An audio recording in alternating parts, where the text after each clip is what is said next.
Ivan is a well-established writer, as you know. He has published various novels, amongst them the novels The Folly, The Restless Supermarket, The Exploded View, and then there is Portrait with Keys, which won the Alan Paton Award for non-fiction. His shorter fiction, which appeared as Missing Persons and Propaganda Monuments, and I think The Folly too was collected. I didn't double check. No, just the two. Just the story collections were collected recently because those books were out of print, and they're wonderful stories to read. So it's really wonderful that the publisher Umuzi, who is also the publisher of Double Negative, have decided to bring it back in print in a collected volume called Flashback Hotel, and we have all of these books on sale. Double Negative. Double Negative has appeared last year in a very fascinating collaborative format, and if you can hold that, Michael, that'd be grand. With TJ, which is David Goldblatt's collection of photographs from over the years of Johannesburg, and of course Double Negative is a Johannesburg novel. That was a limited edition, and I'm sad to say that I sold our very last copy yesterday, and I tried to find out from the publisher if there are any at all, but they're really gone now. But luckily we've got Double Negative now on its own, in its own format, and it has gone on to win various awards. Together with TJ, with David Goldblatt format, it won the, the Krasna Kraus Best Photography Book for 2011 at the Sony World Photography Awards, which was in London in April this year. And that was the first award this book has won. It went on to win the Mnet Award, Literary Award, and the University of Johannesburg Prize for Creative Writing too. So congratulations with that, Ivan, and we're very pleased that we are able to discuss this book with you here. Thank you very much. I'll have to see whether I can manage the microphone and the book.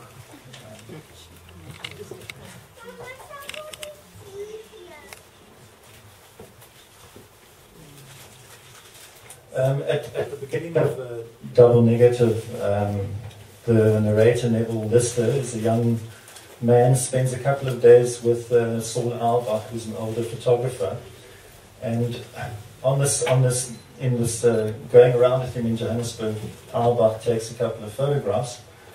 The two then drift apart, and about, I think it's 18 years later, if my schedules come back to me correctly, Lister finally tries to make contact with Albach again, and I'm going to read a little part from that contact. I thought it was appropriate because the scene is a walkabout in a gallery, and I think this is a walkabout of a kind. Photography-wise, Saul Albach's show at the Pollock was the high point of the post-apartheid period, according to the press release. It was not exactly a retrospective, because the selection favoured the contemporary, but it was certainly an overview and a more reliable record of the past than any history book. Claudia Fischoff had curated the exhibition, along with the artist himself, tracing the development of various themes through his work. The reviewers liked it, although some of them thought there were too many buildings. Where are the people, they asked. What caught my eye was a notice in the Mail and Guardian to say that Albach would be doing a walkabout on Saturday afternoon. The man was known to be publicity shy, which made this a rare opportunity for his audience to hear about the circumstances in which the photos had been taken and engage him about the issues they raised. I got to the gallery early so that I could look at the work myself before the guided tour. There were a great many photographs, but arranged so sparely on the white walls that the gallery looked like a disassembled book. The detailed captions that were a feature of Albach's books had been stacked unobtrusively in the corners of the rooms where one was free to overlook them. I scouted through the 3 rooms. 60 prints or more, I guess, arranged chronologically. In the middle room, a man was hunched like a dunce in a classroom corner, reading dutifully. To be honest, I was looking for the photos to which I felt a particular connection. The reviews had made me wonder whether the portraits would be represented at all, but I was not disappointed. Both Veronica and Mrs. Ditton were there, along with some other images I always went back to in the books. At the appointed time, I went to the foyer, where Claudia Fischoff stood with a sheaf of papers clasped to her breast. I gathered that her glasses, which disfigured her lovely face like one of those black bars for concealing someone's identity in a photograph, were a kind of disguise. She wanted to be taken more seriously than she supposed her looks allowed. Auerbach sloped in through the emergency exit. A dozen heads turned in his direction. I was expecting an old soldier in boots and beret, but his baggy trousers and ill-fitting jacket made him look like an immigrant. If you'd passed him in the street, you might have thought he was a shopkeeper, the better sort of greengrocer. The art lovers, the fans, were mainly women, I noticed. The men must be watching the Curry Cup on TV, or making poikies. It was all the rage. Good afternoon, people, Claudia said. Please stand a bit closer. If you can take one of these and pass the rest on. The stack of papers listing titles and prices went round the circle. Saul Auerbach needs no introduction, she said.